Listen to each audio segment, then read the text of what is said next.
हम देखते हैं प्रियो, तो पुराने नियम में हम अब्राहम को देखते हैं, और अब्राहम को देखने के पहले मैं चाहूंगी कि ये हम पढ़ें यशाया 65 और 8।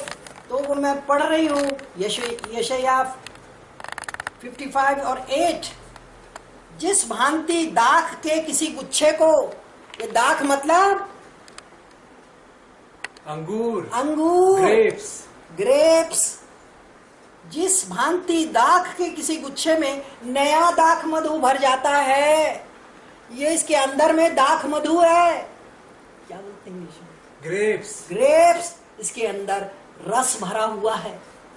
तो जिस ग्रेप जूस, जिस भांति दाख में जो जूस रहता है, तब लोग क्या कहते हैं, अरे उसको नाश मत करो, देखिए उसे नाश मत करो, उसके पेड़ को, क्योंकि उसके अंदर अभी रस भरा हुआ है।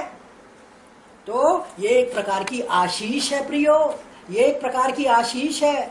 उसके पेड़ को नष्ट मत करो, क्योंकि उसमें रस भरा हुआ है और क्योंकि उसमें आशीष है। उसी भांति मैं अपने दासों के निमित्त ऐसा करूंगा कि सबों को नष्ट नहीं करूंगा। प्रभु तो खुद कह रहा, मैं किसी को सबों को नष्ट नहीं करूंगा। तो आप निश्चिंत रहिए कि वो आपको भी नष्ट नहीं करेगा, आपको भी दूसरी मृत्यु का स्वाद नहीं चखना पड़ेगा प्रियो। तो ये आपको ये यशाया 65 और 8 में हमने देखा कि परमेश्वर सबों को नष्ट नहीं करेगा।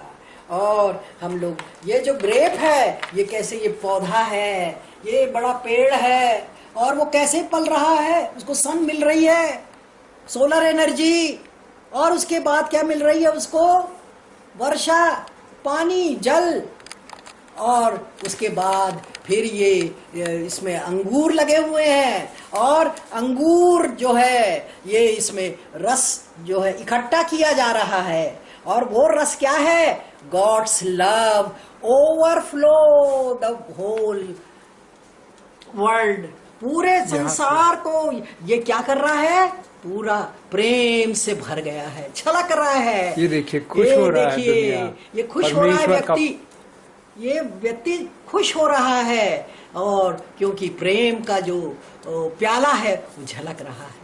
इसको अभी इसको काटना नहीं है, नष्ट नहीं करना है, परंतु जिस वो फल नहीं लाता उसको क्या किया जाएगा, फिर काट दिया जाएगा और आग में डाल दिया जाएगा। ये देखिए, ये इस प्रकार हमें रसीला बनना है, दाख मधु। और ये दाख मधु जो है ये हम प्रभु भोज में लेते हैं प्रियो, और वो दाख मधु से जीवन मिलता है, मीठा होता है, ये हीमोग्लोबिन के समान है। जैसे कि कोई मरीज है, उसके लिए क्या बोतल चढ़ाई जाती, ब्लड लाल रंग का होता है, ब्लड चढ़ाया जाता है कि भैया ऑपरेशन से पहले बोतल के इंतजाम करो खून का, और तब वो चंगा हो जाता है। ये दाख रस यीशु मसीह ने हमें दिया है, और जो इस दाख रस को हम लेते हैं प्रियो, तो हम यीशु के उद्धार को प्राप्त करते हैं, हम पापों की क्षमा मांग लेते हैं प्रियो। और प्रभु तो हम खानी है, वो दया का खानी है, क्षमा का खानी है, दया का सागर है प्रियो। वो तो हमारे पापों को शुद्ध कर देता है प्रियो। तो इस प्रकार ये पौधे के द्वारा हमने सीखा कि बायोलॉजी वाली हूँ इसलिए बता रही हूँ, फोटोसिंथेसिस की क्रिया होती है, oxygen plus H2O in presence of solar energy and chlorophyll, it makes C6H12O6 and O2. It takes CO2 carbon dioxide but gives oxygen. वो हमको ऑक्सीजन देता है, हमारी अशुद्ध जो हवा है जो हम छोड़ते हैं वो सबको क्या कर देता है, नाश कर देता है। तो इस प्रकार इस तस्वीर के द्वारा हमने सीखा कि किस प्रकार हम फलदायी बने, फल हो हम में, दाख बने, और वो दाख यानी वो रस जो है वो प्रेम का रस है, ओवरफ्लो होने दे और सारे लोग खुश हो सके, उमड़ने दीजिए इसके परमेश्वर के प्यार को उमड़ने दीजिए। तो ये सब तरह तरह के अंगूर और इस तरह है। पहले कोशिश किया मैंने कि तो ये वाले भी अंगूर मुझे मिले, तो मैंने कहा कि भाई इतनी तकलीफ उठा करके 1 हफ्ते से ढूंढ रही हूँ, मिल गया तो इसको भी दिखा दूँ, ये भी खुश हो जाएगा। क्योंकि मेरे घर की जो चीज़ है वो यीशु मसीह के लिए इस्तेमाल हो, यीशु मसीह के लिए प्रयोग में आए, ये सुंदरता दिखाने के लिए, अपनी रिचनेस दिखाने के लिए, अपना घर की सुंदरता को दिखाने के लिए नहीं है। It is for the Lord, it is for the Lord. तो ईश्वर को हम बहुत बहुत धन्यवाद देते हैं कि ये अंगूर जो रस भरे हैं, और ये रस भरे अंगूर हमारा जीवन बताते हैं कि हमारा जीवन कैसा है। क्या हम धर्मी हैं, क्या हम प्रभु के दास हैं? तब तो हमको दूसरी मृत्यु का सामना नहीं करना पड़ेगा प्रियो।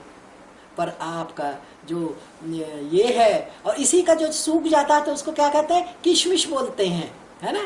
तो इस प्रकार वो हमेशा के लिए कभी भी समय बेसमय वो प्रयोग में लाया जा सकता है। ये मिठास सब समय वितरित की जा सकती प्रियो। तो ये इस प्रकार हमने देखा कि किस प्रकार ये अंगूर है। और ये यशायाह 65 इसमें कहता कि मैं नहीं चाहता सब नष्ट हो जाए। वो नहीं चाहता कि दूसरी मृत्यु दूसरों को मिले, पर वो चाहता है दूसरी मृत्यु के भागीदार कोई ना बने। तो इसलिए हम परमेश्वर पिता को धन्यवाद और धन्यवाद देते हैं प्रियो। और हम याद करेंगे अपने पुराने नियम के लोग